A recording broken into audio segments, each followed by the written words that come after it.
Hi, I'm Al Goff. And I'm Miles Miller. Hi, this is John Schneider. Hi, it's John Glover. This is Justin Hartley. This is Steve DeKnight. This is Aaron Ashmore. This is Cassidy Freeman, and you are listening to Starkville. Starkville. Starkville. Starkville. Starkville House of L. Starkville House of L. Starkville House of L. The podcast.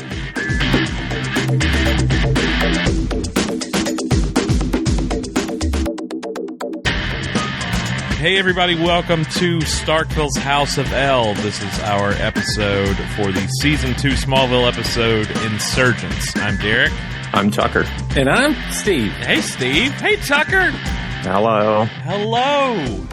This is fun. So this is our 197th episode, which is ridiculous because we started it 19 years ago this week. And it's also coincidental because our collective ages are 197. That's true at this point. And that averages out to what, like 10.1 episodes? Yeah. A year? I was told, my understanding there would be no math. No. But I can't let that go by without saying congratulations to Steve, who started his podcast 2 years after you and just hit 300 episodes this week. And if you do the math, if you stay consistent with a podcast, I should be, in the thousands? Like if you do a weekly or even just a bi-weekly podcast. 300 is impressive. That's a good number. I can't do that math. But anyhow, no, look. But I also say, like, my podcast is supposed to be pretty evergreen. Mm-hmm. And that's why it should just kind of go on in perpetuity with no problems. Starkville House of L, Smallville ended... You know, as I told you earlier, Derek, the comic book was over. Wait, what? Wait! Smallville did what? And I'm still sitting here? Yeah. This is what's so weird. We're doing this season 2 episode, and I'm like, and I know you guys started like between 5 and 6. But at what point does this become an intervention where you and Tucker and Houston, and all of you come in and are like, okay, you need to let this go? It's like at some point there's a banner. At some point you have to stop this. We've all written letters. What I'm looking forward to, because we did like the big farewell thing and we did we've had various and sundry reunions here. I'm looking forward to the tell-all podcast one day where we just we rip on our enemies. We talk about everybody who ever flamed us. Let's get into that before. It's a good episode to get into enemies. Who are your enemies? We see them driven before us. All the Clark people or all the Clovis, or whatever. We talk about our real feelings about Talkville. All these different things. Like get in. What are your real feelings? Tucker, do you listen to Talkville? I'll catch clips on YouTube. Yeah. I don't know that I can sit down and listen to the guys fully for a whole hour or however long it is, go through an episode, because while it is interesting to know things that happen behind the scenes, I don't need to know that about everything. Yeah. Per se. Me personally. No, I agree. 'Cause some of it, I'm like, and I don't want to say ruining it for me, but you're kind of, I'm not enjoying this like you would think that I would. Like, I still listen, and I listen to the ones I want to listen to, but I had to quit listening to every single one of them because it became okay, I liked this episode, and then you two just sat here and ragged on it for 45 minutes. Well, mostly Michael. Let's not throw Tom in the camp. Well, my favorite thing about anybody when they're doing like a retrospective podcast is, I don't remember any of this. Right. So then this happens. I don't remember filming that at all. Do you remember that? Yeah. I sure don't. I understand. Like if Tucker and I tried to remember anything from 19 years ago. Right. And that's what I'm saying. Is I understand. I get it. But at the same time, I don't know. I just feel like there should be a little more research done than just watching the show and then relying on someone's recap that you read off, and like the conversation doesn't flow freely enough. And sometimes there's some editing things that happen. I just listen to the audio when I listen to it. And sometimes there's some editing things. I'm like, there's no excuse for this. Listen, I'm at 300 episodes. There's no excuse. Well, the thing is, I expect a level higher. Professionalism, sir. I just expect the show not to cut out and jump ahead 5 minutes and then come back the 5 minutes prior and go back. I just expect maybe I a haven't little heard that. continuity. Yeah, I did. Oh, you I can't did. which episode it was. They messed up. They screwed. But up. it's nice when they have guests on. It is. And they are doing them in order, right? Yes, they are doing them in order. They'll take like a 5 or 6 week break between seasons, but I will give them this. I will give them this. They have been consistent. They have been exquisitely. As they get later in the show, that's going to interest me more because Tom takes on that EP role. Right, and he's especially remembering more as they get a little bit later in the show. And Tom does have an interesting perspective as someone who was, had that EVP role, because you find him with more insights about maybe rationale behind certain decisions that were made on things like effects or not having effects or doing things a certain way. And so who they could bring in at that point on the show and who they couldn't. And I imagine whenever they get past season 7, it'll be a little more Michael interviewing Tom because he wasn't there for 8, 9, and 10. Right. Yep. And that interests me a little bit, though, as much as he rags on the show while he was on it. I kind of wonder what his approach will be when he's not on it. Well, I was thinking about this today because I knew we'd be recording, and I knew that you guys being the OGs, with the show and everything, I was thinking about this, and I don't, if you go through the series, I really felt like, you had it took a while to smooth out and kind of figure out what it was. And I think season 2 had a really good formula to it where it wasn't necessarily a freak of the week and there was an underlying mythology, they found that nice balance. But when you get to season 5, it became a different animal. They graduated from high school. They there was, the threats were a little more real. You had, if you're just joining us, Clark Kent's been shot. All this crazy stuff was going on in season 5. And then season 6, it was like they didn't, there was this weird thing that happened, but in seasons 8, 9, and 10, once Alan Miles were gone and once you had people who'd been writers on the show, now kind of running the show, there seemed to be a smoother continuity, whether it was good, bad, or otherwise. You didn't feel like, outside of a few retcon things with the Doomsday stuff, you never really felt like they didn't have a vision to go. With Alan Miles, they would throw stuff in there and be like, well, how do you rectify this with his later life? Oh, we don't have to. This is not that show. So they do stuff with him and Legs, and they'd be like, well, how do you we don't have to worry about that. And to their point, they didn't. No, that's true. They didn't. No. They didn't. But I feel like somebody did. They took it a little more seriously. Of like, okay, we've got to kind of think with the future in mind more than what Alan Miles did, and so I think Rosenbaum, for that reason alone, may be a little warmer to those episodes when they get there. I feel like I remember somebody. I don't know if it was Terry Meyer or Al. One of those. It was one of the duo writing groups. I don't know if it was Kelly and Brian. Anyway, doesn't matter who it was. But somebody that was in the writer's room for those final 3 seasons.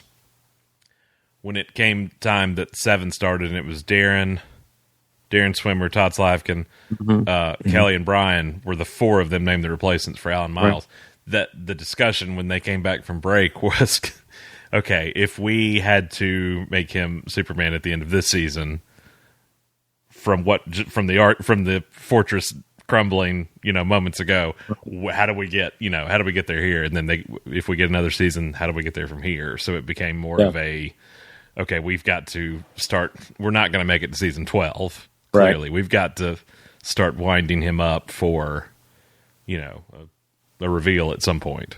And how do we do that? So I think that kind of speaks to what you're saying, Steve, that they were the guiding force that became after Alan Miles left, and how do we wind this all up? They were looking at finishing it out. Yeah, put a bow on it. Yep. So anyway, you said about season 2, kind of the groove that they got in. I've noticed now we're a little more than halfway.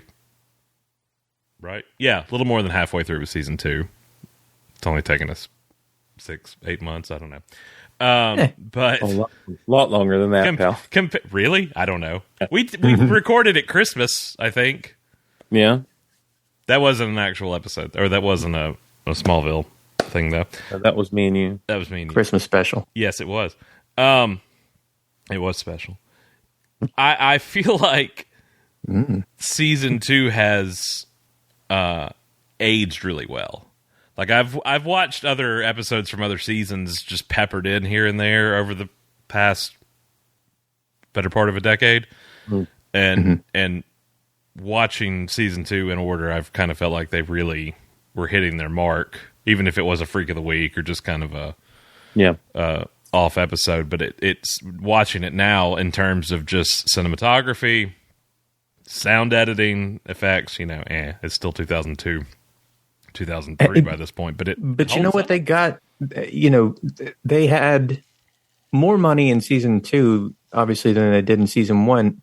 But for what they were able to do for that short amount of time, yes. Like whenever you hear them describe how much actual time they had to pull these things off, it's fantastic. Yeah. It's not like the old 50s show where they sped up the camera to make him run fast and stuff like that all the time. They kind of delved in. They did. Right. I'm not saying that they didn't, but it does look a little better. But I do want to say this.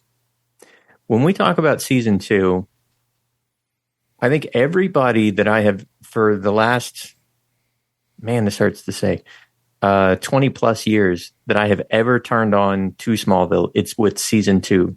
Mm-hmm. Here, like, it doesn't matter. I said, just start. You can watch the last episode of season 1 to kind of get yourself caught up, but they always do it previously on, so you'll get the idea of what's going on. No, I just watch all of season 2. I watched. We're talking about Insurgence on this week's episode, and if you'll notice, Steve and I, or Robin and Frank, whoever's been stepping in, have done 2 episodes at a time. Otherwise, we'd be doing this for another 19 years just to get to the end. So we cover 2 episodes in one. This time we're doing 1 episode for myriad reasons. I enjoy the fact that it's the 3 of us.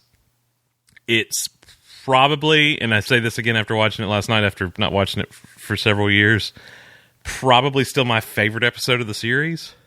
Yeah, I think. Tucker, you agree? And I know back in the day it was, because we used to compare so many things to this episode later in the podcast.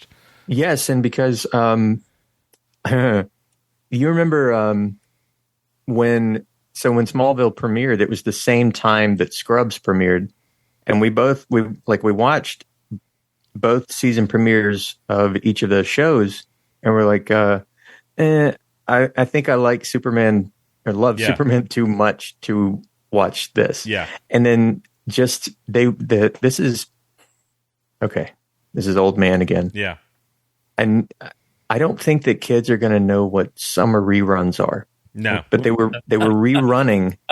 They were rerunning on the WB the Smallville Beginnings. Just from start to finish. Sunday afternoon. I happened to catch Insurgence. I was locked in for right there. Yeah, that was the show. Well, I say that about making it significant for this episode's recording, but this is the one that if somebody came up to me and said, "Okay, you've talked about Smallville for years."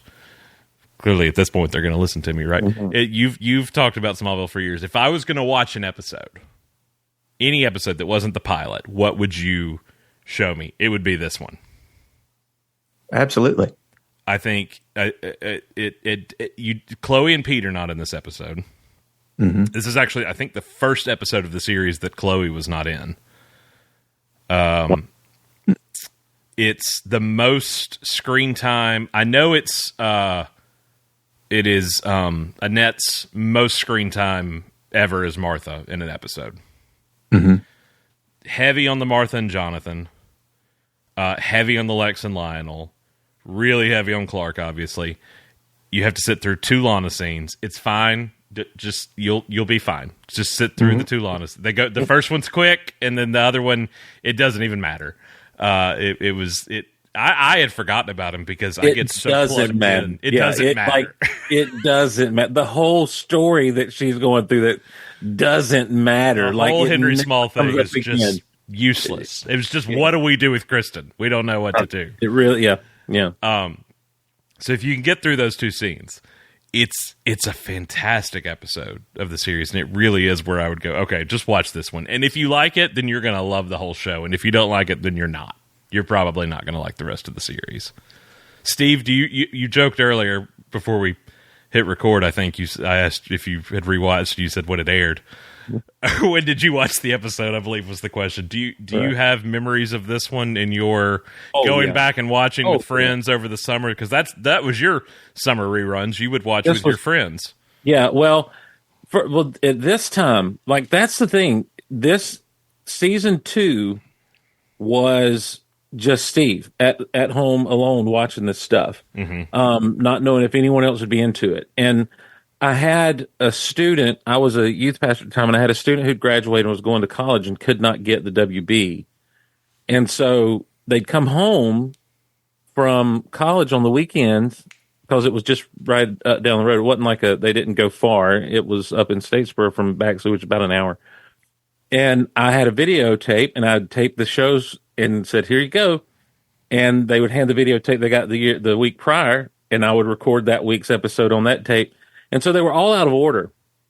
But, yeah, so sitting there watching that this night, the thing that really, to me, the reason this captures my imagination so much is because there's so much that happens.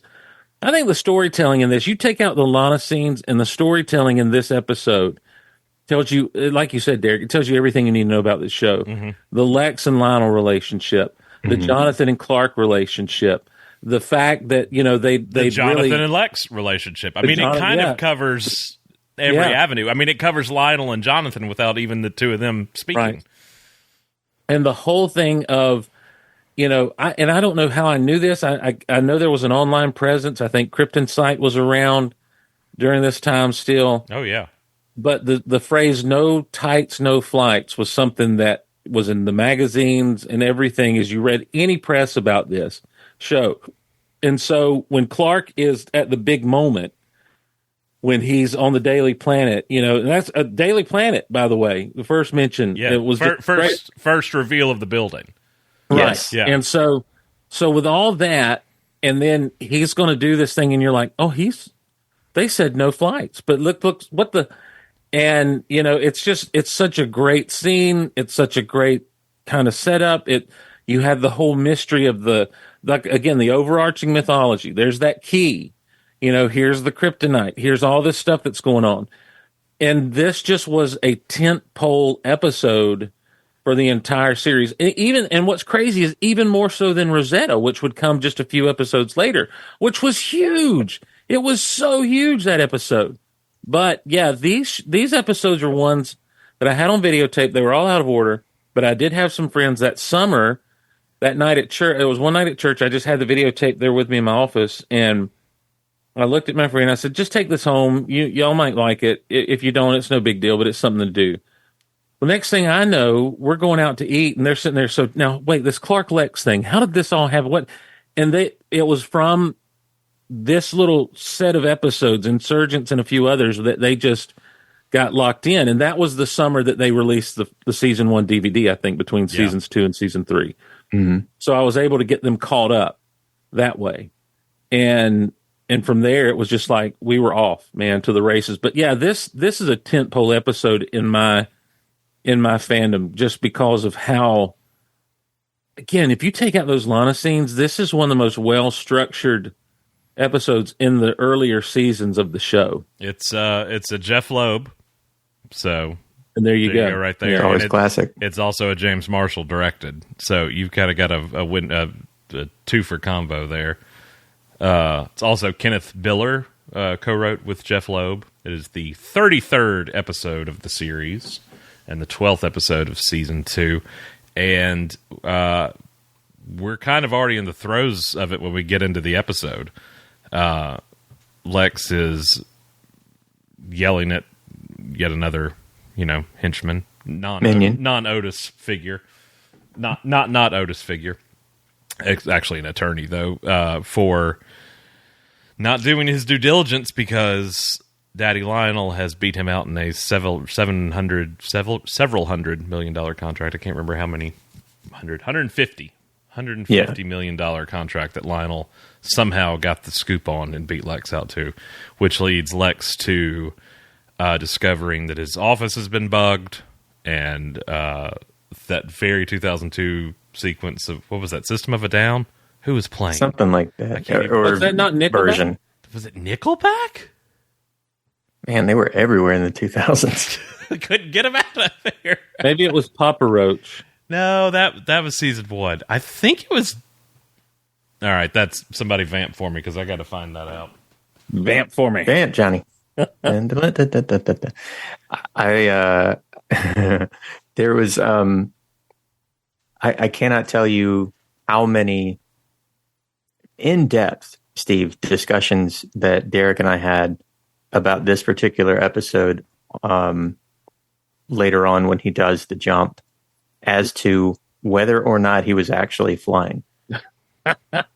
Well, and the thing is that would only expand down the road with other things. The leap to the truck in season 4, the leap to the missile in season 5. Anything that's moving. Yeah. And season 5, you're talking about the missile. We saw the gravity thing. Oh yeah, effect. That's true. Yeah. We've talked There's about. no getting around that.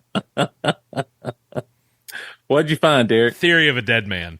Theory of a System Dead Man. It was a 4-word band. That sounds like a System of a Down cover band or something. Theory of a Dead Man. Okay. Was that the name of the song? That's the name of the band. The name not of the band. song? The name of the song was "The Invisible Man." Because that's right. Lionel, you remember when the WB music catalog tried to tie in what the song was? Oh yeah, with what was happening. I can't wait to get to. Is it 304? 305. 304. Slumber. One of the worst episodes of the series, but one of my favorite episodes of the series. It's pronounced REM. Oh, yeah, that's right. REM sleep. Clark walks in, and I got mad watching it last night because Clark walks into Lex's office when he's in the throes of tearing it all up. And he's wearing blue shirt and flannel, and I was like, my memory started deceiving me. I was like, did he not wear? Because I knew so many things happened so quickly in this episode. I couldn't remember if time passed or not for a wardrobe change. I was like, did he not wear red jacket, blue shirt? Did he not go red blue on the jump? And I was like, surely I would have been a lot more mad at this had they not done that. But thankfully, I was wrong. Right. Yeah. My memory did deceive me that he does. It wouldn't even have been good if he went blue red. I don't think. Well, what about like the whole thing? Like is it in the song, or does the music kind of slur when he uses X-ray vision on the CD player? It's like he's not listening; he's looking through it, and it goes. And he's like, "Lex, these could be anywhere. It could be over here in that picture, but in your CD player." Right. Did it? So well, okay. So was he using? I didn't realize the X-ray vision messed up a CD player. No, was he using X-ray vision with super speed? Could that? Is that a thing? Can that happen? I don't remember that ever being discussed on Starkville's House of L previously. Let's get into it. Is 19 years? We're breaking new ground here. I mean, we're almost at episode 200. We have to do something. Can he use heat vision faster than normal? He was using X-ray vision. I know, but I'm just saying, in general, Superman. He has super speed. Can he use an ability? He can fly faster. He can run. You can't make laser beams go faster than light. How do you? Well, discuss. Well, but they're not. Well, depending on what you're watching, they're not lasers, and depending on what you're reading, because sometimes the heat vision is just his X-ray vision, just like super. That was the foundation of it. And then, and of course, in Smallville, it's the wah wah wah wah wah wah, the actual waves coming out of his eyes. But I think that sure he could be looking around the room quickly with his X-ray vision, because we don't have hearing at this point, so it has nothing to do with that. No, he's completely deaf. You're right. Yes. This side, Nothing. Lex, it could be anywhere. It could be anywhere in here. It could be Raise your hand when you hear the tone. Here. Here. Left, That's right. right. Which way you want to go? This way? This way? I think I took a wrong turn at Albuquerque. But then Lex gets to break the fourth wall and look straight into the camera. Oh, yeah. And that, to me, that's just one of those things I always remember because it was early 2000s cinematography there for a TV show. Yeah. Because it really went to a video look, rather editing choices were made. Yeah. Yep. So, Lex, they could be anywhere. They could be under the rug. They could be in the bathroom. They could be in the stereo. This general area. It's not the so art much here or here. Right here. Right here. It's the art. It's the superpower of suggestion, like Superman used to have back in the Silver Age. Super hypnosis. He had super anything you needed. Anything you needed back then. Trying to sell comics. One thing that always astounds me with Lex's office, and it's not the Veritas window, Steve, which doesn't happen in this episode, by the way. I don't know if you're still keeping up with that, but I forgot about keeping up with that. It's fine. We got a while. No truck explosions either. Oh, okay. So you're good on Good, your list. Good to see you. That we started in 2015? Yeah, 16. Let's not talk about that. Good to see you. Good to see you. What astounds me with Lex's office is no matter what MacGuffin is in the episode, if it's not on Lex's desk, it's on the same bookshelf, which is the front of his safe. It's never one of the bookshelves further down to the stairwell to the loft. It's never the one on the wall behind the office. It's always that one. Whatever I'm going for is on that. Clark doesn't look straight at him, but it could be your stereo. Oh, your stereo over there. Yeah. Where's this music coming from? Yeah, Lex, where's the music? Because that's where it is. Which also, how good is that if you've got a microphone near the the loudest thing in the room? Oh yeah. Some high tech stuff. Yeah. Because we did the fourth wall break, isn't it supposed to be like a camera that's back there? I guess. Yeah, Or that we're getting fair. Because it goes to the static. Thanks, Rosenbaum. You're just ruining the episode for me. I'm sorry. That's fine. Well, I intentionally did not listen to the one for this episode because I was like, you've taken enough from me. You're not going to take any more. Oh, they loved it. They loved it. Did they? Both of them. Yeah. I intentionally just skipped it. I was like, I'm not gonna. I don't need that negativity. Because I wanted to hear it, and I wanted the negativity. If they were against it, I was ready. Oh, you were gonna. Like, I am done with these two. This is dumb. I am through. This is dumb. You are dumb. I am through. This really, I also feel like it really puts everybody. Steve, I think you were saying a minute ago, it's got so much crossover if you get a full view of the Lex and Lionel relationship and the. Was that you or was that Tucker? I want to attribute. No, that was him. Person. It was Tucker. It was Steve. Great. Thank you. It was one of us. Very, very helpful. Guilty. Guilty. A bunch of floating heads here. Everybody is like on full display with their chops in this one, though, too. Because another thing we used to discuss heavily with this episode, and Steve, I think it carried over to the era of you and I discussing it too. When did Lionel start seeing? And was it in this episode? Yeah. Because it wouldn't be, 2 more episodes, 3 more episodes before they realized he was faking it? It's not Yeah, many. when did Fake Brother come to town? Because that's that episode when Fake Brother episode, comes to town. Suspect. It's past Rosetta. No, it's not. It's the one before. No. It's the one before Rosetta. No, it's the one before Fever. It's the one before Prodigal, Fever, which is the lead into Rosetta. So it's Prodigal. It's 3 episodes. There you go. Yeah, that makes sense. Man, I love some episode titles though. They help out. Like another thing we were discussing off air. Things that have to be done differently now is I have to have a drink with me at all times while recording, or else I can't get through an episode. I didn't need that 19 years ago. Hence the intervention. Yes, thank you. It's just water. I promise, it's just water. Otherwise, I wouldn't be able to communicate the whole time. But Oh, see, completely lost my train of thought. What was I saying? Remember that nerdy kid that climbed the wall of the cave and jumped off in the rave? Yeah. That was fun. Thanks, Steve. Good times. What was I saying? You were talking about Lionel being Lost able to it. see or not. Yeah. And it's three There was episodes a later when it's segue. revealed that he There's a 3 can. episodes later. And he tells Lex, when Lex says, how long? And he's like, a couple of weeks now.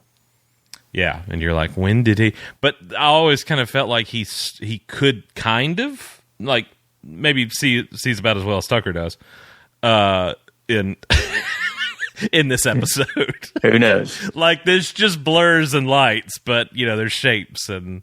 Picture of bifocals here. Yeah, exactly. Maybe he couldn't see everything Clark did in the episode. Dude, Glover's performance in this episode. That's my point.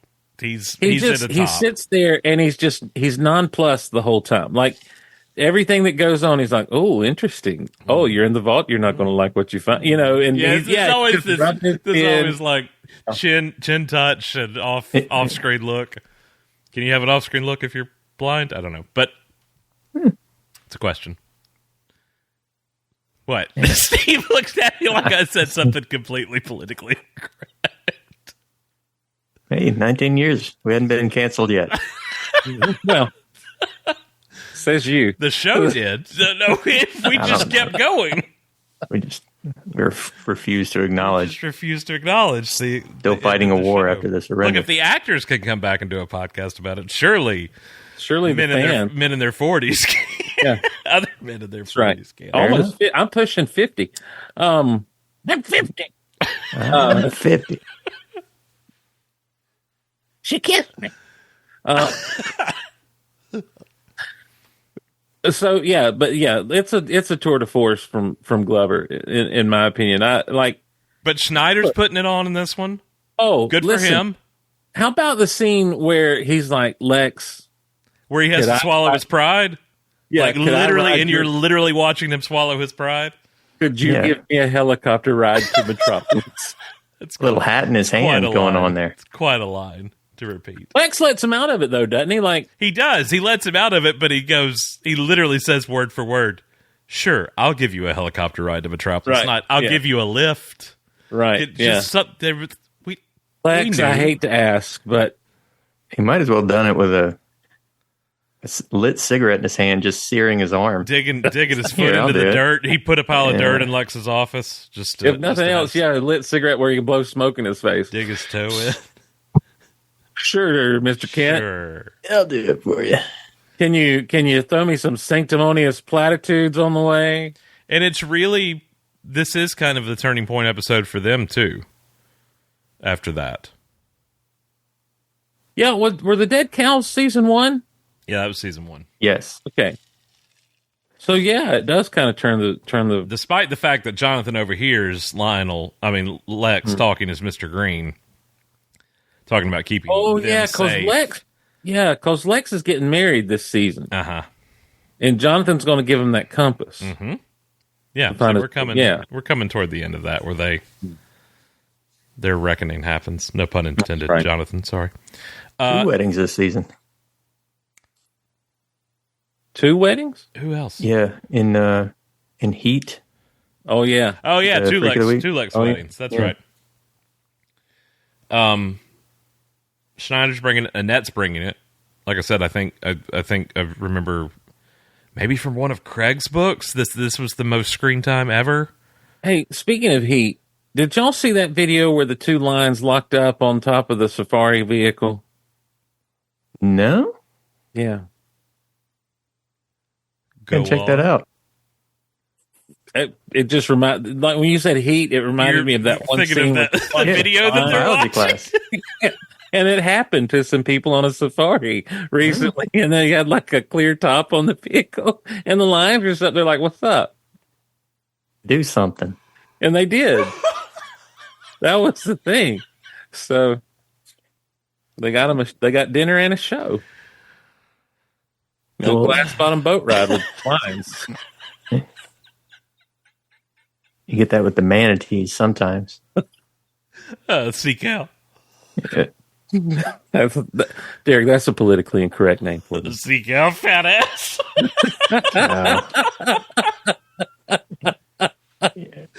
To this day, my favorite Jim Gaffigan joke.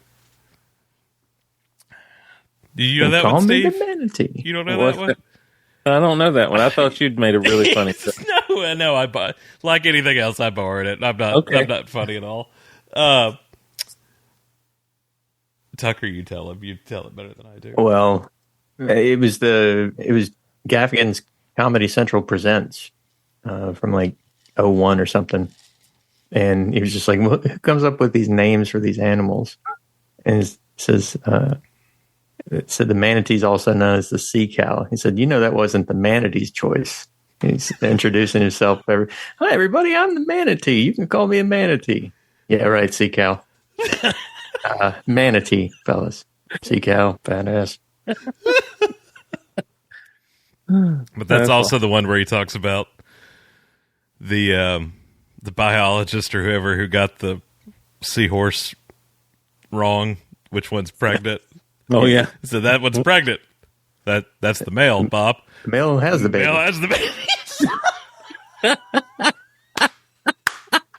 They just called it. Yeah. Right there.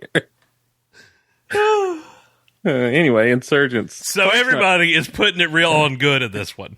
Yeah, including Clark's not a Tom. seahorse. Including Tom, who does make this epic jump that we have discussed. By the way, it's on my screen right now. He's doing the It's jump. happening.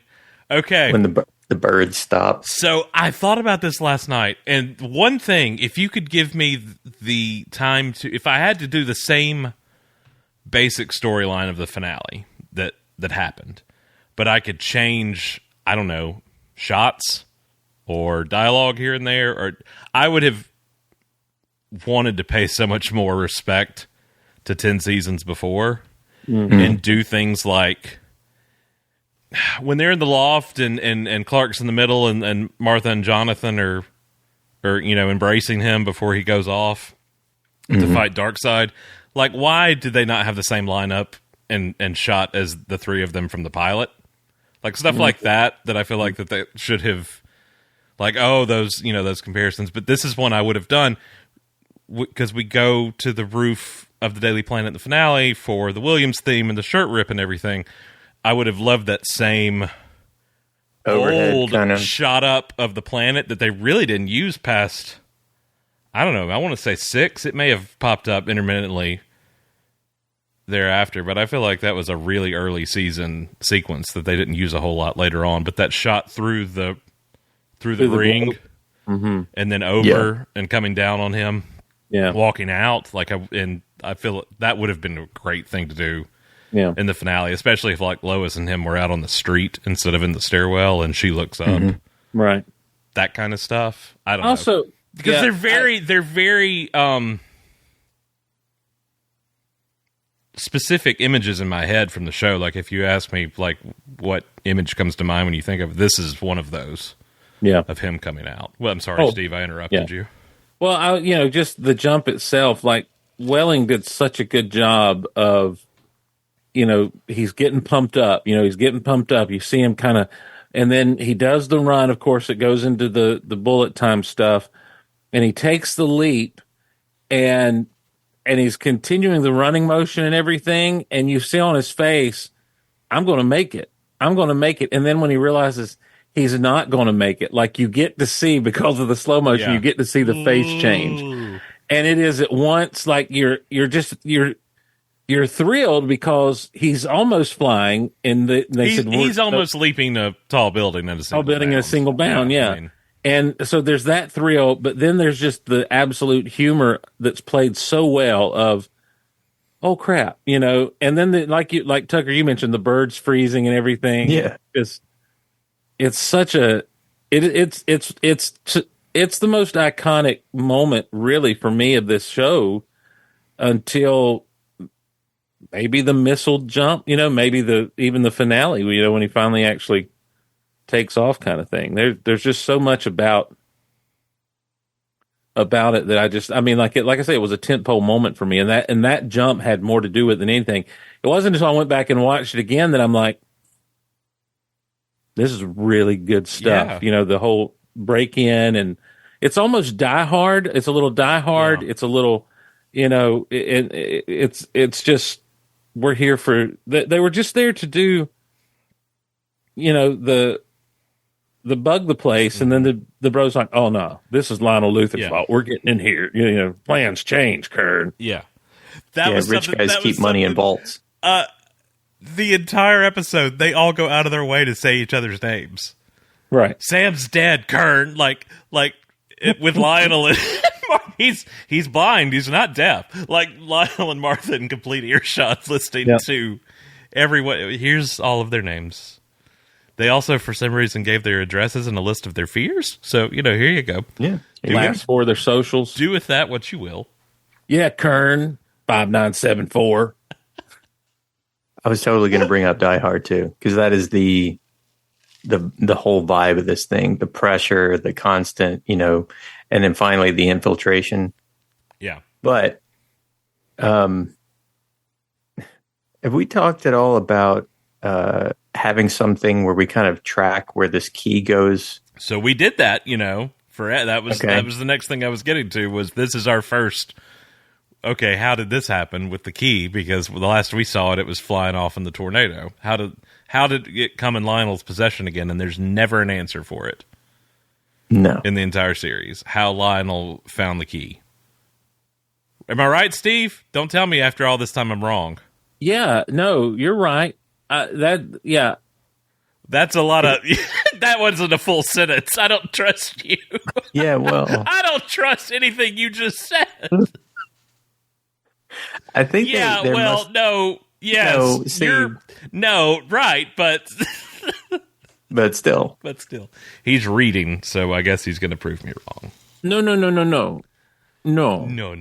Now, in Duplicity, in that episode Duplicity, where Pete finds out, and you've got the guy from Dr. Terminator 2, Dr. Hamilton.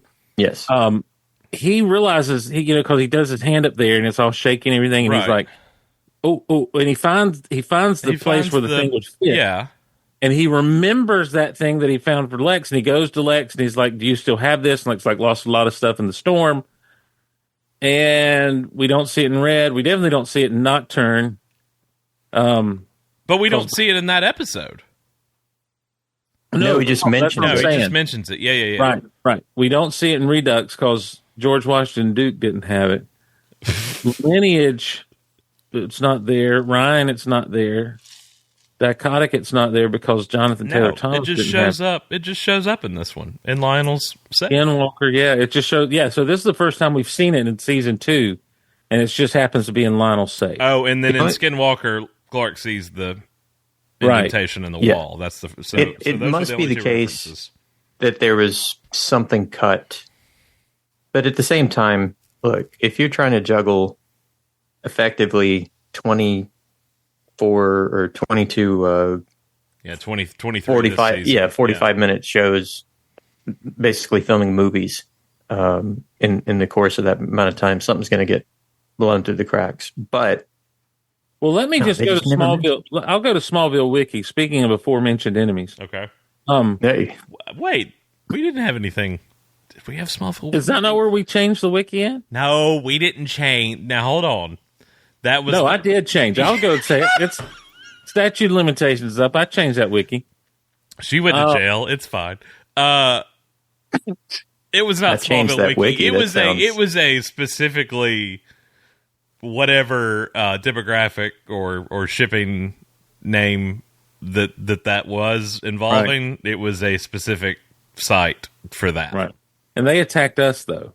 Yeah, but no, there was like some type of Wikipedia entry because I was able to go in and but it was a Wikipedia about that ship, or that individual. So we've got the whole key situation here, and here's what it says about it. Lex kept the key on his desk like a paperweight where Clark saw it and immediately recognized it. We got that. Lionel Luthor. Okay. When the ship was struck by lightning in the tornado, the key once again fell out. Lionel Luthor gained possession of the key after this. Somehow Palpatine returned. Somehow Palpatine's return. Okay. Well, he would have known where the ship landed in the cornfield. No. Right? Because Well, he did go out. You see it break off, right, in the tornado? Yeah. Yeah. It causes the ship to power down when that happens. That's too. right. Also, look, Lionel had this whole things going on with the caves and everything, and so I think Lionel never stopped. I think that's the key. And I think you've always got to me, it wasn't a stretch that Lionel had it in the vault. It was a surprise, but it wasn't a stretch. No, I agree. Like, it's never been something that's like, I'm mad about it. But at the same time, I'm like, how did he get it? Did they should have made a comic about it or something. We should make a comic about There it. you go. We should make a I copy can see of it the now. list. It's the one panel. What am I holding? Like a Nancy Drew kind of thing where they're looking for the lost key. That would be great. In addition to the key being in the vault, there are several bars of kryptonite. Refined meteor rock, excuse me. How much of that planet landed on this thing? What a path. It's crazy. It was almost mean. Like it was. It's like Krypton didn't explode; it just followed. It's just, all the way there. we are gonna F this planet up. Krypton is DC's version of Ego. Yeah, the big planet. Yeah. I just directed all my hatred at Earth. Now, to be fair, if we're going full Superman mythos here, it's crystal. So if it gets wet, doesn't it grow? Yeah, you don't feed it after midnight. Yeah. And, so maybe that's our answer. Not in this universe. Remember the end of season 4, beginning of season 5? Yeah, but that's just the way the crystal acted. That was before they knew about crystals growing. You got Crater Lake that has all kinds of meteor rock down at the bottom of it, and it's not growing. It's not growing up. Maybe it's growing down. But wait, the kryptonite doesn't. The kryptonite. No, wait a minute. Tucker just blew my mind. Mm-hmm. Wait, what did he say? He said it's not growing up. It's growing down. Maybe it's growing down. Stalagmite, stalactite. But it's not the kryptonite that gets wet and expands. It's the crystals. That's what she said. Exactly. Yeah. Does she know about shrinkage? She's medical. She knows. Like laundry? Like laundry. Like in the wash? Totally lost my train of thought again. But the kryptonite being wet would not expand like in Superman Returns. I'm reaching for anything. It's at this just point. the crystals that do it, Steve. That's true, because in Superman the movie, he put kryptonite around his neck and pushed him into the water.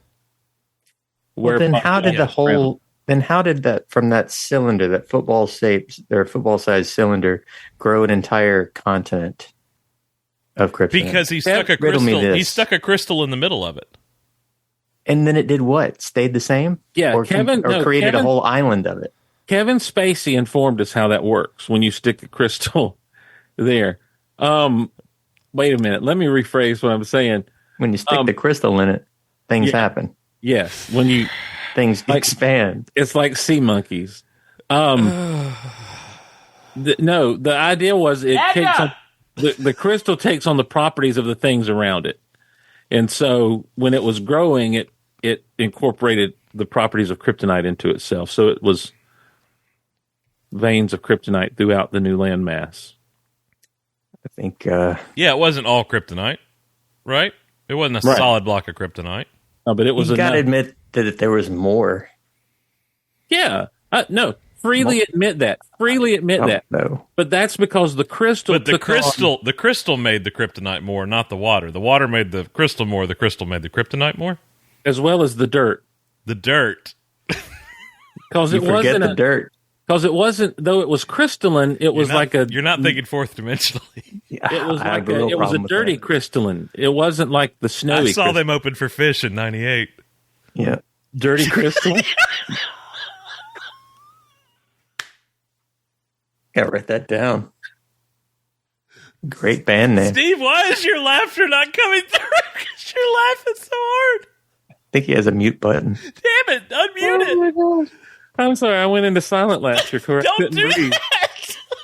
Oh, It's like one of the 4 times I've ever made you crack. that's not true. I used to laugh at you guys all the time when I listened to you before I was on the show. At us.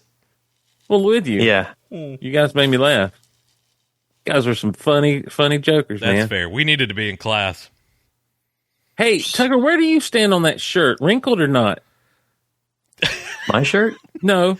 Derek wore a shirt in one of the videos we made. Remember the Thanksgiving dinner and Derek standing there and he's Yeah. like, you tried to kill her. He's got a shirt on that's very wrinkly, and he's always like, it was just the lighting. It was the lighting. You know why lighting makes a shirt look like that? When it's wrinkled. Because it's freaking wrinkled. I will say this. I don't know anything about that. I don't think in my entire life I have ever ironed a shirt. So if it's wrinkly, it's wrinkly. I don't, and these are the rules I live by. From the looks of it, Derek had never ironed a shirt either. Well, That wasn't even my shirt. It was Graham's shirt. Well, that then explains it all. yeah, it does. If you I don't think it was wrinkled, though. let's pull it up. Let's not. Let's move on. What else Roll happens that in this footage. episode? Roll that footage. What else happens in this episode? There's files in the safe. There are files, and one of them is on Clark. One of them's on Clark. So Martha makes sure to tell him, burn those files. Surely they can't print more of them. Yeah. By the way, we don't keep. Clark. Yeah, we Clark, only start a fire in here, Clark. Also, don't forget Lionel's right there. It's on the Clark, server. files. Fire. Clark, the files, burn it. How? By the way, there's probably wills and birth certificates. Who knows what all he torched right there. Yeah. No, I think it was on media. I think it was his own personal wall of weird. That was. Hey, how about I almost ran smack dab into that one and busted my skull. Wall of weird. That's harder to say. Much respect to those people. I don't know that I've ever said that term out loud. Wall of weird. You have said the wall of weird before. Well, the way I almost said it sounds weird coming wall out of of my weird. mouth. Tartlet. Welcome to the wall of weird. Marriage is what boys. Goodness. It's his own personal wall of weird because we've discussed the wall of weird. You're just getting older. I don't know that I said it though. Your dementia made you forget it. You're pushing 50? You're getting there. Yeah. 17 years ago, you started a podcast. 2.5 years from now, I'll be 50. 2.5? Is that right? Yeah. Wow. Yeah, see? And you know now that you're in your 40s how quickly it all flows by. So at this point, there's no excuse, huh? You're just... No, that's right. Fresh out. Like you had plenty of time. But Fresh out. Tucker's fresh out. My point is, burn the files, Clark. I don't think those were files that were like of personal nature. I think they were all. I'm surprised you guys didn't like break down. Now this is a file about this person. I'm sure someone saw some other. I think there is intentionally no other names on those. Okay, file so you're folders. not a Sean Kelvin. I don't think there was anything else other than Clark files. I think they specifically show you Jody that one, and Manatee. that was it. That would have been a great idea. Also, too, we were acquiring our episodes in a very circuitous disingenuous way. Yeah, that so it may not have been. It wasn't in 4K. That's what I'm getting at. So I hear you. Yeah. Well, nothing was in those days. Mm-hmm. But Man, was it a torrential means of getting it? Or? yes, very stormy, Yeah. tempestuous. Some might say. God, remember when the night we actually got the WB finally? Mm-hmm. Yeah, that was a good night. And you're like, everything else on the show. Now let's back up. We had it in our homes, not at school. Yes, So we did watch it. I mean, I did watch it originally but once we got to school, it was either we got it from somebody in Starkville that had satellite because we didn't, and taped it, and they would immediately watch it, get the tape, and then watch it, or we would be downloading it within an hour. I was going to say, you know what? You guys have spent so much money on the show since then. I think the statute of limitations has run out. We I don't know. How does that work? I mean, it's been a while. It's NBC Universal that we really had the problem. Well, that Raimi had the problem with. Raimi from the grocery store. Raimi. Yeah. He You want was. to get this old girl Wait, up and good. running? Somebody else Yeah. gets to tell Raimi stories. Go ahead, Tucker. You have the floor. Well, so Raimi was my roommate for.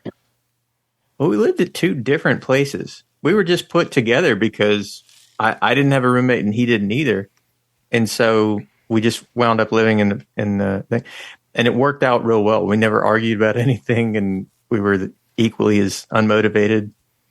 And you know how demigods attract each other. it's like the movie Hancock. It's It's just like that. and if they stay together too long, they begin to deteriorate. Yes. Here's a guy that just made a Hancock reference. Yeah. And Graham's not even here. And so, no, he when we were living at the duplex site of the famous commercials, we would I don't know what he was downloading, but that letter was definitely addressed to him via I guess By Comcast had already Universal. Yeah, it just had this official letterhead that basically said, if you don't quit downloading things, you're going to prosecute. I didn't think the internet was that good back then. I didn't know that they could really catch you. I thought it was like hackers. No, know? you had to be. We were shocked when that came through. You had to be downloading a lot of stuff to get that kind of stuff. Yeah. And I'm telling And he you, was. not one bead of sweat went down his forehead. He didn't care. Well, he Remember would all have. He would have packed a knapsack, hopped a train, and gone off the grid. Yeah. Do you? And he really didn't need that strong of a reason to do something like that. No. Like that's an That extreme was- situation. No, he would have just, if Getting- something had getting happened, he'd locked have just out of- walked out the door, and that would have been the end. Yeah. Of it. That's. But do you remember all those computers he had set up in his room? Oh yeah. Each one he would go to these government auctions and buy surplus computers, and he would set up multiple virtual desktops that could be accessed from anywhere. And, and we would always ask him, why do you have all this? He said, well, why wouldn't I? And It's not an answer, Raimi. no, it's not an answer. Steve But has always wanted to know more about Raimi.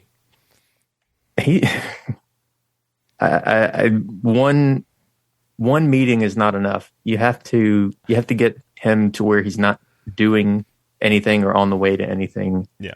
and bring something broken. I promise you it will be fixed.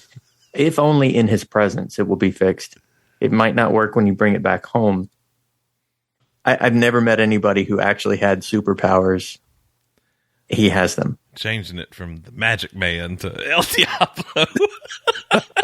It's I lived with him for, I don't know, three years. There was literal magic happening. I'm telling you, not one power bill. And I mean, we had the AC, the lights on, everything going. Not one power bill ever went over $80. He knew how to slow everything He down. had the biggest He knew how to- magnet in the world attached to the meter. It was incredible. And Steve is pale right now. it's I love I mean, this so much because Derek told a story one time about a storm that came through, as happens off in Mississippi, yes. and y'all worked at a grocery store or something. I worked there for I think it may have been 2 hours. No, I sat there and watched the training videos and then left. left. Well, I don't blame you for that. But then apparently this power went out and they had to get the generator going. And like Raimi busted through the gate around the generator, and Derek's quote was, he said, "We'll get this old girl going yet." Yeah. He hooked up jumper cables to the chimney and jumped off the store because people were looting with the meat and everything. Not on I was- his watch. No, I was trying to he didn't get paid extra for that. every time Christmas rolls around and I see the eggnog at the Kroger, I always think about how much he would bring home. He just had a fridge full of eggnog every time it was half price or whatever. He would just It's good. he just loved the nog, man. Moving on. Sorry, where? Maggie Sawyer's first appearance in this episode. Heavy on the Metropolis. Heavy on Daily Planet. Don't get a whole lot of her throughout the show, but nice to have her here. She shows up again at the beginning of season 3. Yeah. Yeah. Gets her car blown up. Yeah. I think, I don't know. I think, I was trying to, what was the last episode with that sheriff before he got taken out? That's like the next episode, Suspect. Mm-hmm. Okay. When Jonathan's in jail. Yes. And then Nancy comes to town. A lot of corrupt sheriffs in that town. Well, she's not corrupt, because I swear to God, Mr. Ken, if you get in the way of this investigation again, I'll lock you up so fast it'll make your head spin. Mr. Kent, she always talks through her teeth. Mr. Kent. We had the mustache guy, the guy from the X-Files. Oh yeah, he was the mayor, but he was the sheriff beforehand. Yeah, that's when all the corruption started. Miss Lang, you lied to me. Mm-hmm. This is not a good cappuccino. This is a great cappuccino. She also shows up in season 5. I think the episode with Tom Wopat, Exposed, where she's a detective by that point. I seem to recall. Yeah. Where the one where the strip club episode. Mm-hmm. Steve, nothing. I don't know. Help. I do remember. I remember Tom Wopat. I remember, but I feel like there's a scene. I remember Tom Wopat. Yeah, that's a bumper sticker. I remember Tom Wopat. He was a senator. I feel like she is interrogating Lex or something in that episode. I might be wrong. I don't remember. Episode titles. Exposed. That leads me back to what I was saying earlier when I couldn't think of my next connection. Drinking while podcasting, having a drink, but not being able to do the episode titles anymore. Yeah, we used to have those down, man. Steve, why are you looking at me like that? I'm worried about you, because that's the 5th time you've made that statement. But I couldn't think of what it was, and I finally got back to it. Oh. That's what. Did you say it? You just said that you figured it out. I'm not sure if you said what I you said were saying. the episode title thing. Huh? That I can't remember the episode titles anymore. That was the other thing I was talking about earlier. Okay, I got you. In relation to things All that have changed from 19 years ago to today. I just make them up anymore. I just make episode titles up. That's a better game. Yeah. Yeah. Well, that's like what they used to tell us at church as kids. Is if you didn't know what that word was in the scripture, just read it like you think it sounds, and somebody will be like, "Oh, I didn't know it." Yeah, that's how we had pronounced. A lady.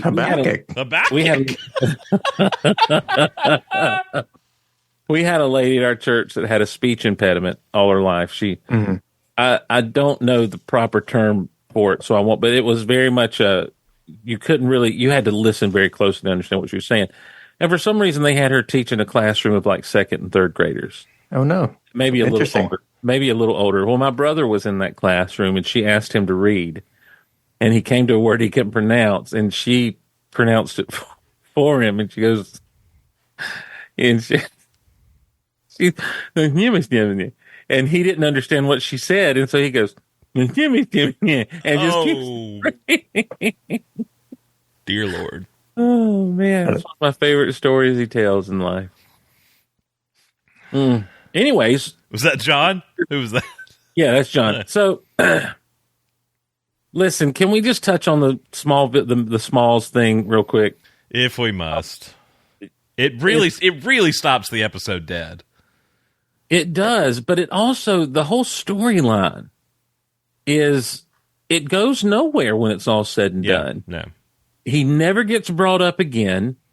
It never, it's like, I guess, you guys know more about writing and stuff than I do, but to me, it's like, if you're going to introduce this big concept, you've taken Lana away from her family, you kind of tease that she might have one, and she moves in with Chloe and Chloe's dad, and so, but there's the chance that she has an actual real family out there, rather than revisit that some way or another.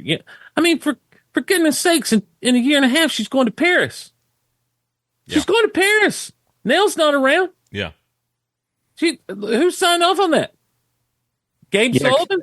It's Gabe. Yeah, that was right before he died. Right before he died. That was his last thing he did. Power of attorney. I didn't think about that. So she's effectively an emancipated minor at 16 years old, running a business. Running her own business?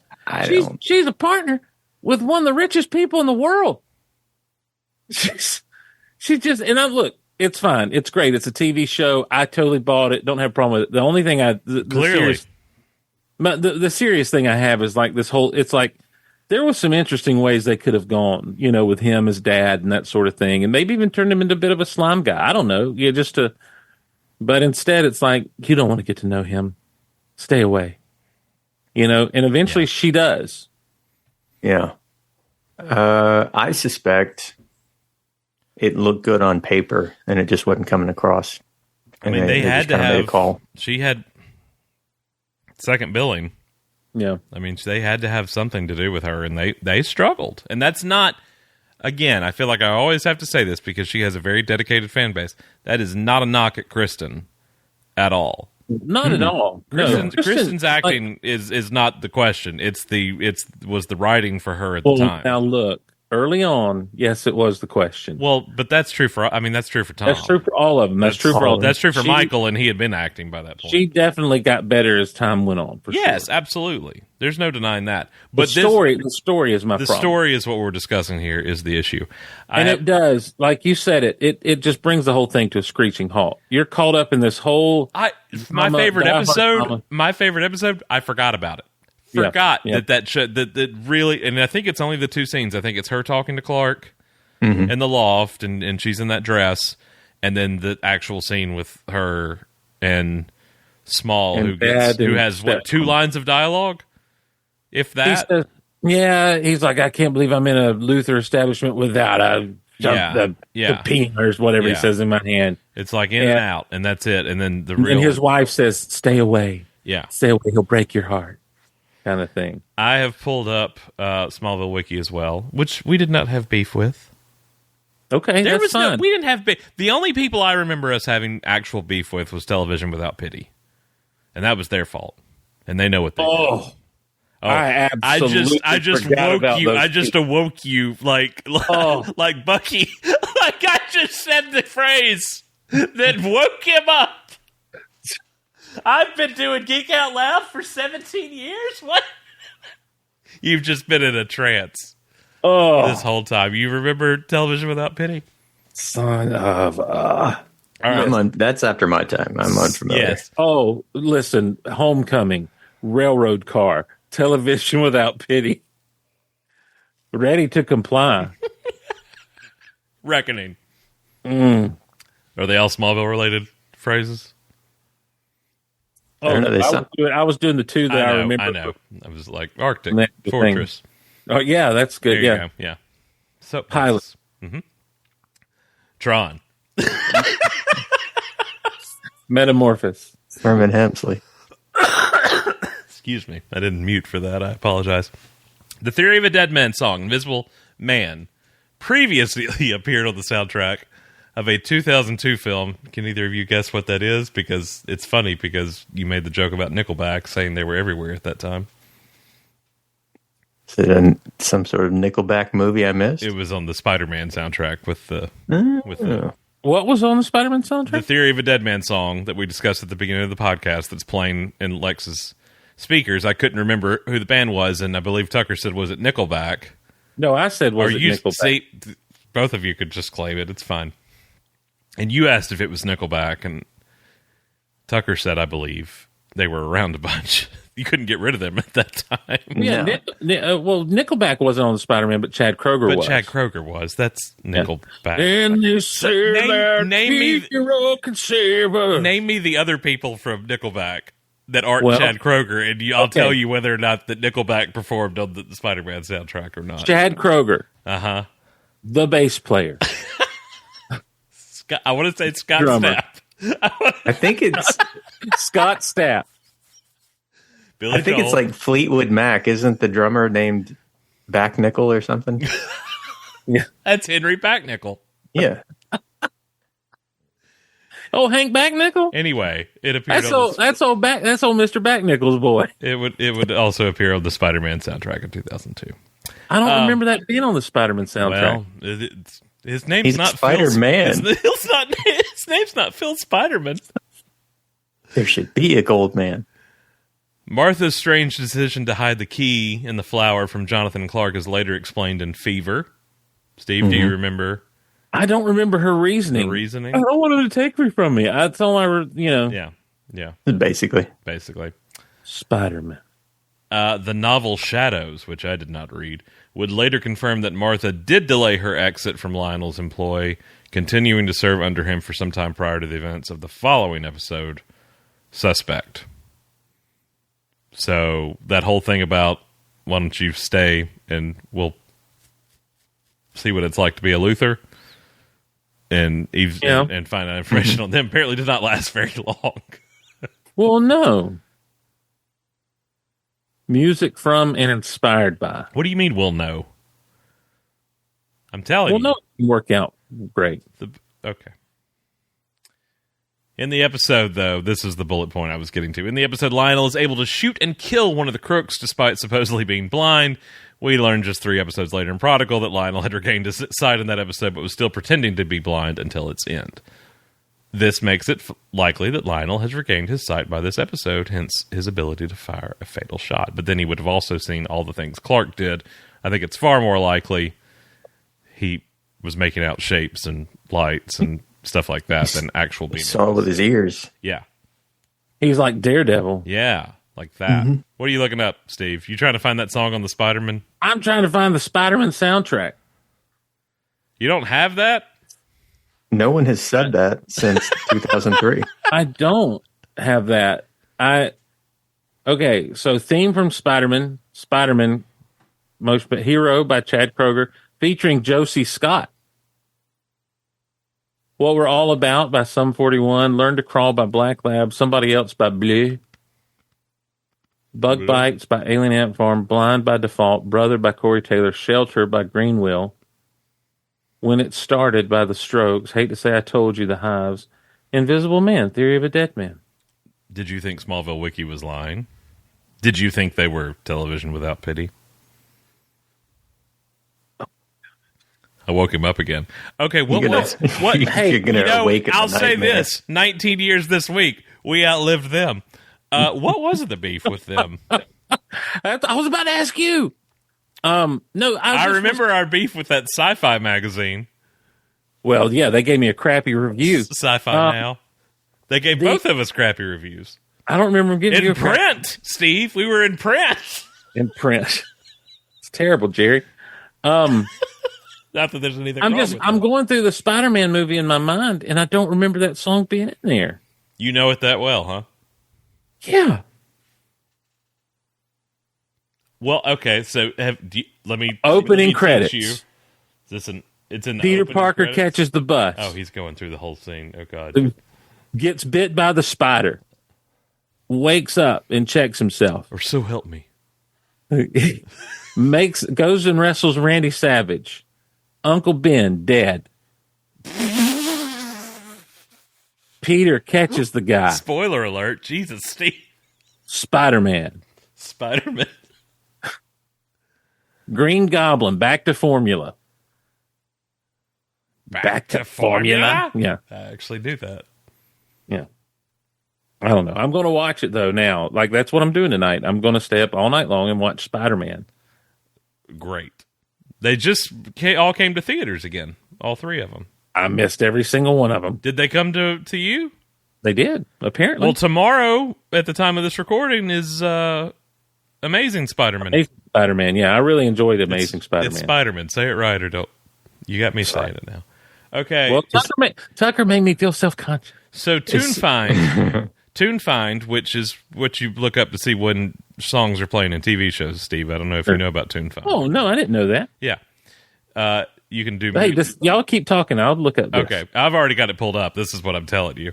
Welcome to the rabbit hole. It tells you what scene a song is playing in. Picture A lot of the of White the time. Rabbit here. Picture of Red Tornado here. So, did you say White Rabbit? What are we chasing? Charles Tucker said rabbit hole. Welcome to the rabbit hole. Okay. Yeah, it's like, I've never heard of this website. And now that's what the next 3 hours will be. This is the next segment. Well, that's what an old episode of Did you know? Asterix In Mannix. Scene 12 of Columbo, he's making an omelet. But Would you like to buy a watch? it lists what is happening in the scene as specific songs play it in correspondence with it. But because Spider-Man is a music from and inspired by, it's not actually in the movie. Are you telling me? Does that help you at all? Yeah, it does. Okay. But are you telling me that the Spider-Man Aerosmith theme is not in the movie? That the Theory of a Dead Man wrote a song inspired by Spider-Man, and then Smallville said, we'll use that? Yes. Or did this song just happen to exist, and they slapped it on the Spider-Man inspired by soundtrack? Does inspired by mean? I mean, I guess it does mean that it was okay. The song was let inspired. Me give you an example. By. Let me give you a song. What if it meant? What if it meant the producer was listening to that song and was inspired by it to put it on the Spider-Man soundtrack? I think I know the way to both of your hearts. Let me give you an example of a song that's inspired by a film that was not part of the film, but is directly inspired by the film. Turn on Your Heart Light. Neil Diamond. Neil Diamond. Inspired by E.T. No lie. Serious business. Look it up. I know some backstories to his other stuff, but I don't know how true to life. Oh, this song is about the time I hit a guy. It just kept going. Coming to America. Fueled by my intense hatred of all nations that aren't America. On the boats and on the planes. Leave me out of this, Neil. I will leave you in. So, there you go, Steve. Does that swallow that pill a little easier? It does. Yeah, that helps me out a lot because I seriously was struggling with that, and I didn't want to have to watch that movie tonight. What's the Macy Gray song that plays when they're at? We went out one night. No, that's not it. Yeah. Why didn't you call me? That's not it. See, I've unraveled your whole thing. I'm going to bring us back on. I'm going to bring us back on point before we can go home. We were talking about the episode titles. Tucker. Sorry. No, you're Yes. good. Can you still do it? About what? The episode titles.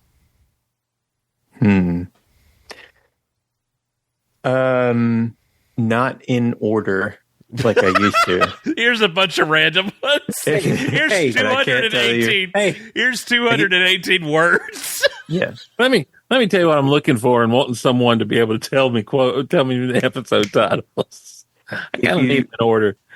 What I probably could do for the first half of the show is if you told me an episode title, I could probably tell you what season it's in. Now that's interesting. Yeah. Steve could probably do that as well, though, don't you think, Steve? Yeah. If you tell me the title, I can tell you what happened. Yeah. So, like, if I said Leech. Yeah, that's that one. That's the one with the Iceman. Yeah. With Sean Ashmore. Okay. And he gets the powers from Clark, right? Is that one? Mm-hmm. Okay. I've been watching a lot of The Rookie. Sean Ashmore's in that whole show. With Dennis Quaid? Oh, no. No, the one with Nathan Fillion, where he's like an old rookie cop. Okay. It's good. It's on Disney Plus and Hulu. Tucker. Crush.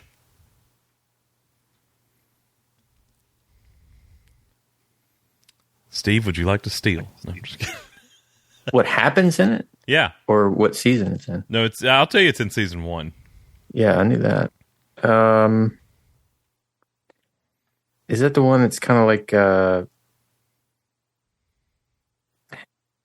No, it's escaping me. Steve? Is that the one where Principal Quan dies? Yes.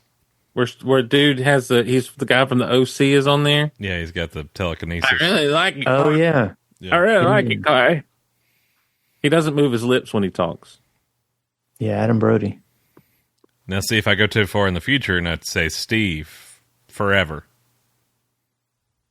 Tucker forever. That's not a. I'm giving Friends you forever. I'm giving you an episode title. Forever? Forever. What season is that from? That's a 4. Oh, I'm stumped lost him. on that one. Tucker, would you like to steal? That's not the one with where they find the baby and it ages, is it? No. That's the one before that one. Ageless. Okay. Steve, if it helps you, this is the penultimate of 4 right before commencement. Oh, is that the one where Emily comes back? No. Mm-hmm. Its plot involves high school. Before they're about to graduate. Oh, it's the guy that everybody in the glass. Yeah, he has like the fake high school. He's made a perfect replica of Smallville Yeah. High and is freezing them. Yes. Mm-hmm. Yeah, that was a creepy one. That was a creepy one. I try to forget that one. Steve, finale. No, I'm kidding. That's the name of the episode? Finale. Somebody better bring a pizza. Somebody better bring a pizza. Oh, well, this was fun. Thank you both for doing this. We're on the march to 200. I kind of wanted to do it and get to 200 this week for the anniversary, but I think Steve reminds me how insane I went in 2008 when I tried to do that for episode 100. Yeah, Tucker, here's a guy that decided, hey, let's have episode 100, and then when 801 airs, it'll be episode 101 for us, and we can just kind of track all the way through episode 8 with the episode numbers lining up with the 100 numbers. How'd that work out? Well, within 7 days, I think we did like 12 episodes. Good. It was an ungodly thing that took place that week. Hey, you weren't in all of them. I did a bunch of them by myself. Well, yeah, you weren't in all of them. Yeah, I called in favors. Yeah. But I did a couple by myself, too. Right. And then episode 100 was just awesome. I think it was like 9. It was like 8 or 9. It was like 8 or 9. It was But under 10. Episode 100 was awesome because we had nothing planned. And I just got Derek to tell stories about you guys and how y'all did shoe before I was there because I was still fascinated by it. And then, around season 9 or 10, I was like, oh, well, I've done more episodes than Tucker, those guys ever did. So. I think I only did like 25 or something. I don't know how many I actually did. No, because we did one a week. Well, one an episode and then some interstitials and some random ones during the summers. I must have been on 50 of them. You were on a lot. Yeah, you're on a excellent. I'll pull back the curtain a little further, especially with this episode, and I think that's why we chose it. When we started doing what would become Starkville's House of L, at the time MSU's House of L,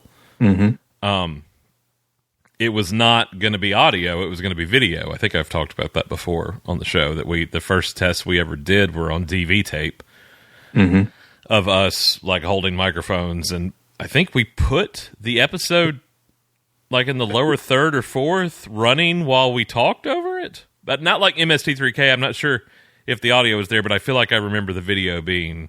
Anyway, neither here nor there. The first test we ever did was Insurgence. Who has that tape? Graham. If anybody, he has it. It is... I just put my hand on it within the last 2 weeks because I had to rip my air conditioning system out of this office. You hit it, your air conditioner system? No, I have had to rearrange this entire room because the unit had to be pulled out of the wall up here, and it's a small space. But within the last 2 weeks, I've had it, but it's here. It's in this room. Need to get that thing. We need to get that thing. No, I would almost guarantee you that doesn't need to happen. I will say... we did well ending on audio. We don't even have faces for radio. That's why we had to do podcasting. No, because... And then... I think before that, didn't we do the Superman Returns before that, or was that after? That was about 4 or 5 episodes in. Okay, because the season had ended and we were like, okay, what are we going to talk about now? And we just kind of shifted to that for a summer. You guys started at the end of 5, though, didn't you? Yes. Season 5? Yeah. Yeah. Officially. Do you remember all the stuff, the website test and everything we did before that backed up about 9 months, but yeah. Do you remember when we I don't remember what episode it was. I don't actually remember if it was for House of L or for the 10th Wonder. That night that the downloads kept going up and we just kept refreshing the page and it was going up thousands and thousands overnight. That would have been 10th Wonder, probably. Hey, we were doing good numbers too. I don't think so. I think it must have been this one House of L episode that just kind of hit it out of the park. I think it was. I think once we were kind of hitting our stride in the teens or so, and it was like, oh my gosh, like Graham had to keep refreshing FeedBurner when FeedBurner was still a thing, and yeah, I do remember that night. That's crazy. Now it's like watching a stock go up. Yeah, that was so weird for it. And then because. Sorry, Steve. I'll finish this and give you the floor. Back then, iTunes, which ironically was originally called Apple Radio when we started doing this. The podcasting section wasn't even called podcasting.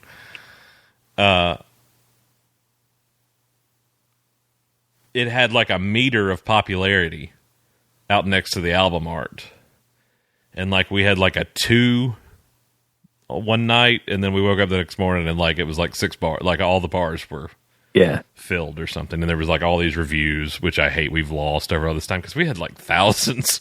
We had a couple thousand reviews on before they ever even quit calling it iTunes. We had a couple thousand, and then we never saw Tangent this way, but for House of L and for 10th Wonder, we always saw him we'd see him in the top 10 of all podcasts. There's no way to do that now. No. But back then it was awesome. It's true. The market has gotten saturated. If you're not a celebrity, you can't break through at all.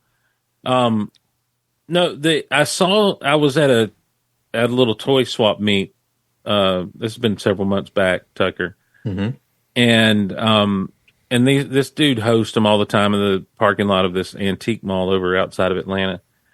And so I'll go every now and again to see what people are selling and stuff. And but I was out there and I heard this dude talking, and he was flexing on, how he used to podcast, and they had a Heroes podcast and da-da-da-da. And I'm like, oh, yeah?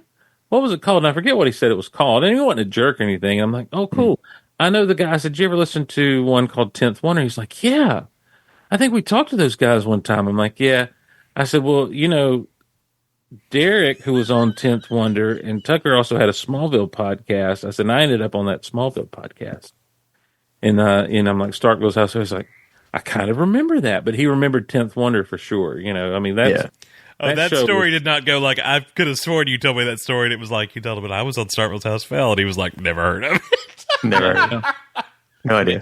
Maybe in my life. I think I told you the day after, Derek. That was more fresh then, but yeah. I may be wrong. I can't remember things. There was, I do remember, it must have been 06, 07. Couldn't have been too much later after that. Some being somewhere, and I don't know to whom I was talking, but somebody overheard me speaking and said, "Where do I know you from?" And I said, I was in my hometown. I was like, maybe here, because I've lived here for, 25 years. I mean, at that point or whatever it was. And said, no, your voice sounds really familiar. And I said, I do podcasts. And they said, that's it. That's where I know you from. It's weird. And I'm sure that you guys have heard some version of that at some point. Or somebody has thought it and maybe not said it to you. We've gone to conventions. Come on. We've spoken at conventions. Yeah. But that's a weird thing.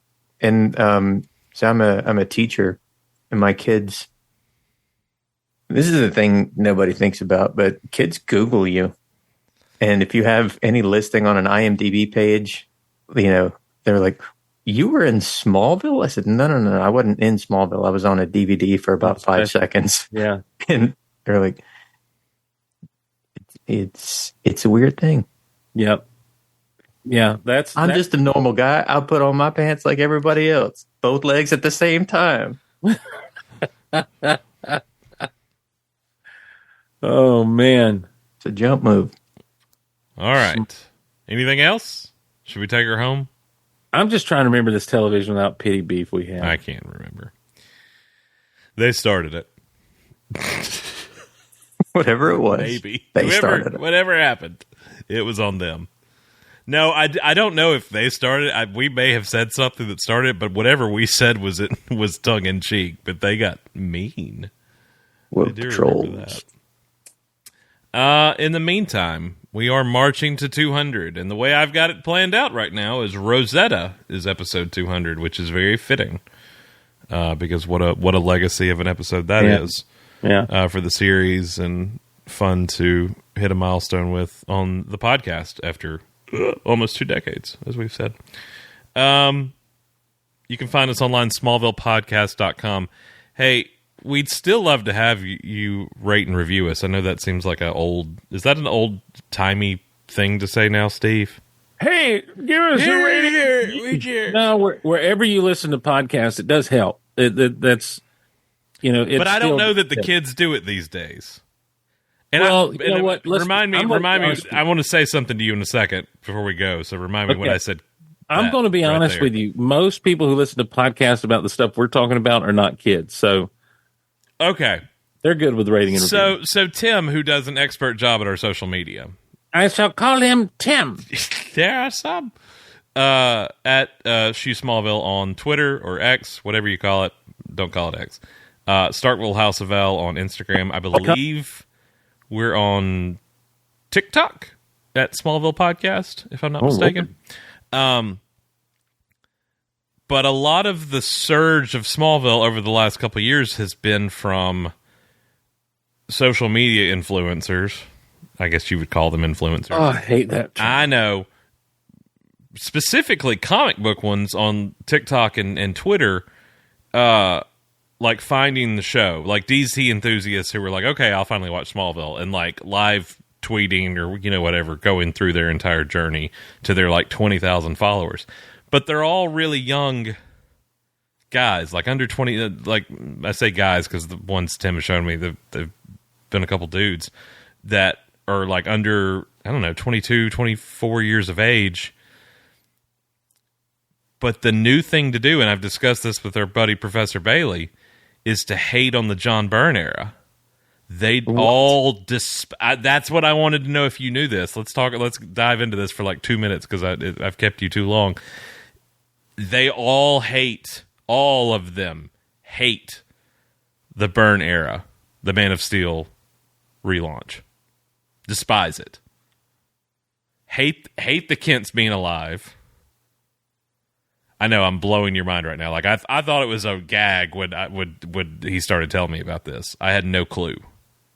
I don't understand. So what do they like? Bailey's going to be on the show before 200, and this will be our teaser to that because I think it's a good discussion topic.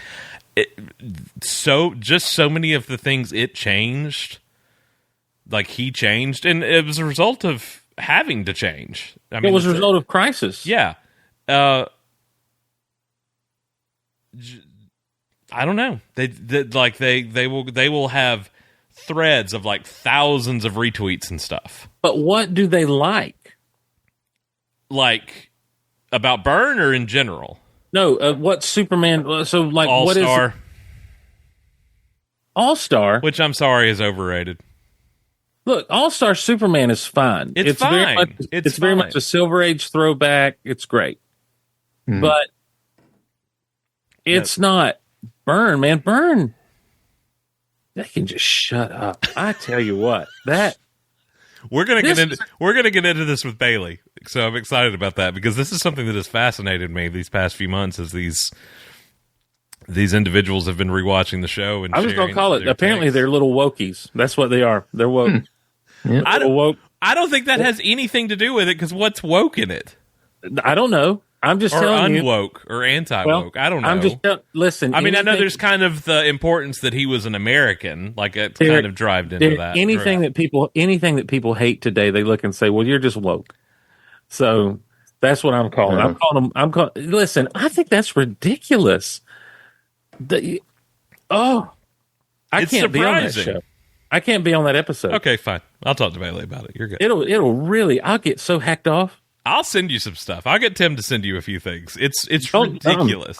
Listen, I've already given Tim a hard time a little bit. I think over there on that thing. Have you? I forget something was said. What did you do? I don't remember. Oh, It was friendly. It was friendly fire, okay. which is the worst kind. Which I is guess. which is Technically. the one you don't want, Steve. I think I was just like, oh no! Remember, it was they said he posted that thing about casted is not a word. Casted is not a word. Oh, did you And were I like said, what? I said one time Derek and I casted like 10 episodes in a week so we could get to 100 at the appointed time. Nice topical humor. Thank Well, you. it is a word. It just It's not. it's not You the did, past it's tense not of- casted. yeah. Ben like Affleck you- was not casted in Daredevil. That's, He you're was talking about cast. like cast iron at that point, Yeah. like Yeah. metal casting. Yeah, they were cast in something, even whether it was just happened today or 5 years ago. They were cast in it. Casted is Right. not a word. I remember when they casted Ben Affleck as Daredevil. Oh, God, that's as grating to me as somebody hating on John Byrne. What do they hate? The triangle numbering? I don't know, and I don't care about John Byrne. Like that's not the thing. The art, one way or the other. You can't say bad things about the art. No, I think it's like that they hate that the Kents are alive.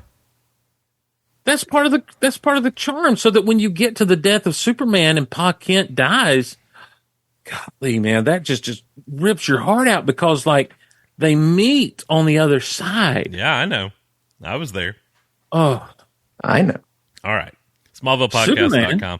Leave us a rating and review. I listed those socials off for you, but Twitter, Shoe Smallville, and Instagram, Starkville House of L. Check those out. Follow us.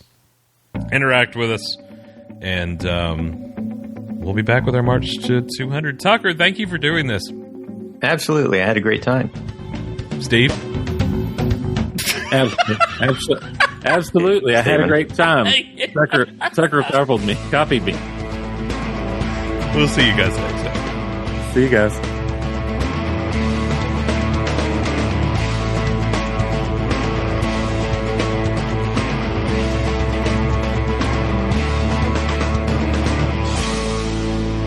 Next time, we're going to do a tier list of extra comic book Superman properties. Wait, do what? We're going to do. It's a cool thing now to do the tier list, and so we'll do the tier list of like the Superman movies and television shows and cartoons. Oh, I've never done one of those. Me either, but apparently you have the S tier, which is like the superior, and then A, B, C, D, E, and F. I think I saw something like that. So this is a ranking system. I thought this was something very specific to a video that I was watching, but that's like how Yeah, it's people something rank they things. do nowadays. Yeah. Okay, Yeah. I can do that. And so, like, you would take basically every Superman thing, the serials, the Max Fleischer cartoons, the George Reeves, Reeves. Yes, George Reeves, plural. Yeah, George Reeves show, the Filmation cartoon, and you would just put them like, where do they? And so you're not like saying this is number one, this is number two. You're saying, what grade do we give these things? okay. And so you can have multiple like A's. And multiple. Why? So you have one that's an S, and then No, you can have multiple that are S. Then why do you No, need it's like an a- S? Why can't A? Why is A not just S? I don't know. They- I didn't make this up. If They may stand for something like I'm not that. doing that. I'm just telling you, this is how you get the views. I'll do it. Look, I didn't invent the system. Okay, that's just the system. Fair. Just look, tier list. They make them, and it's like rainbow colored. It's awesome. There's pretty colors to look at. But if they call it a tier list, why not say this is tier 1 and this is tier 2? Again, Tucker, I didn't invent it. I've seen a couple of videos where people do it. They'll do it with Star Wars movies. Oh, I've seen these. I didn't know what this was. Okay, Action I've seen figures. these on Reddit before. I saw this one guy get a lot of views because he was like, I'm going to do a tier list of action figure reviewers. And like figure reviewer. And he ripped all these different YouTubers to shreds. And so they all did response videos of this dude who had like, 100 subscribers. The next thing you know, the dude's like, okay, up his subscribership. But here's what I need to know. So like Adventures of Super Pup? No, that never really aired. So Super Friends?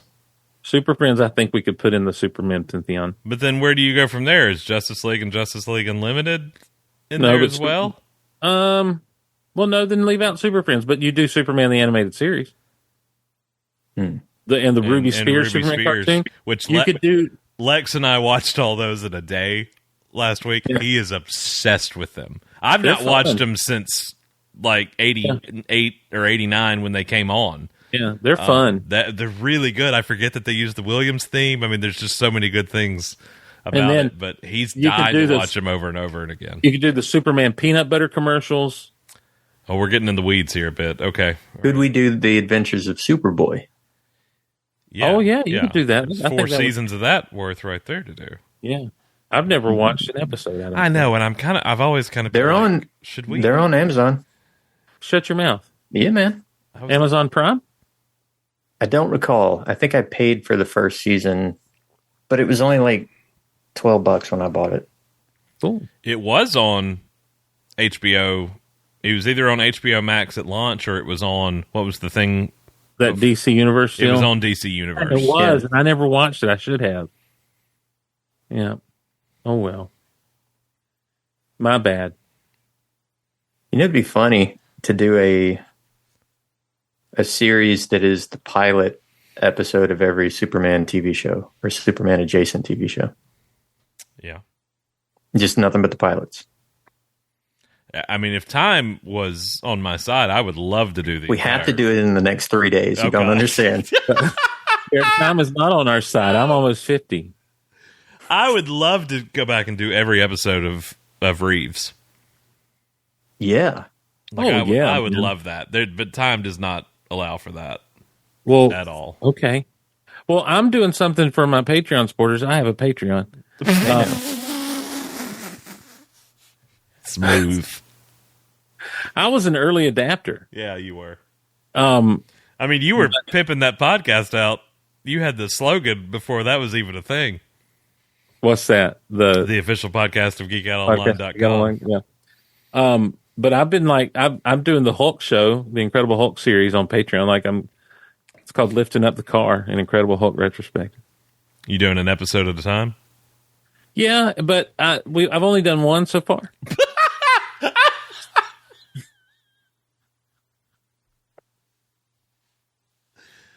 I like how you made it the whole early adapter thing a minute ago. Really brought that home. But talked this thing up. Doing this thing for my Patreon listeners. Hey, I'm on Patreon. Check it out. I've only done one. I've got multiple different shows over there on the Patreon. I do a movie with Dave Jones every month, and Cooking with Steric didn't get picked up. No, I couldn't get it. We didn't have the budget. We got other stuff, but anyhow. So one of the things I'm going to do as I move forward is just kind of going over the episode, and was this person on Bonanza or not, and go through the guest stars. Because there are so many of them that are especially kind of, because this is the late 70s, and there are a lot of them that one of the first early things they did was either Bonanza or Gunsmoke. Bonanza and Gunsmoke are the original Law and Order. You had to pay your dues on one of those two, or the Rifleman, one of those 3, before you could be on anything else. Yep. So, I mean, come on over. We'll do it for Patreon. We'll do the George Reeves show just at your convenience. If I had the choice, I would probably do Superboy, just because you've never seen it. Yeah, it'd be all new to you. Yeah. I love that show, man. That was my bread and butter. God, really? The original Shoe theme song, when we launched, was the Superboy theme. I've seen, clips. Yeah. I saw a clip of Bizarro one time, and I'm they went all out for old Bizarro. There's a great You gotta episode watch. where he goes to an alternate Earth in season 4, and that Clark has got a leather jacket like Superboy. Superboy Yeah. of the comics. Yeah. You know, they did that with Jonathan Kent on his alternate on Bizarro Earth. They did. In the Superman and Lois. Yeah. How about that show? 10 episodes to go. I'm very sad. Me too, man. I hope they don't sacrifice quality because of the budget. I know. Well, they got rid of everybody, so they should retain a little bit at least. Well, it's just so cinematic. Like every I know. episode, very cinematic. They made a movie every week. All right. All This right. is my third attempt to wrap us up. We good? Okay. Yeah. Thank you. Yeah. No, I just want to make sure time is on your side. I also realized the other day I'd Son not read of a Crisis on Infinite Earths before. What? Yeah, Like ever? I knew the Cliff's Notes version You're of it. Mr. Comic Book. You're Mr. Comic Book. Don't call me Mr. Comic Book. You were the one. You know, while we're talking about branding stuff, why have you not done anything with my great idea I gave you about a year ago? You don't remember what it was? Because I totally forgot it. Yeah, I know. Well, you're trying to not do it anymore, and I think you need to continue to do it. What's that? Here's the thing. Oh, I think that should be T-shirts. I never say that. Stickers. I think you think I say that more than No, I think you I say it all the time. Tim. Just go ahead and start. Get a montage going. Surely we could use AI somehow. Like, those are the only things AI should be good for. Find me all the times in 300 all the episodes time of Steve says, "Here's the thing." Here's the thing. Anyhow, listen, if I didn't know what was coming after reading that first issue of Crisis on Infinite Earths, I'd be like, I'm out. Nothing. It's so boring. It took a while. It was a road. Yeah. Yeah. Well, like Secret Wars, man, you were right in there at it at Secret Wars on the Marvel side of things. You're Mr. Marvel comic. I'm Mr. Marvel Comics up until about circa Thor was a woman or something like that. That's when you went DC? No, I went DC. You know when I went DC is in the 90s when I saw the first issue of Grant Morrison's Justice League.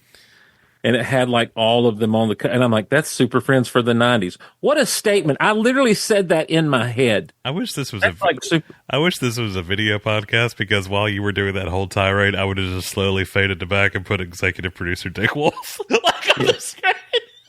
And I faded you out completely. Because it's been 2 hours.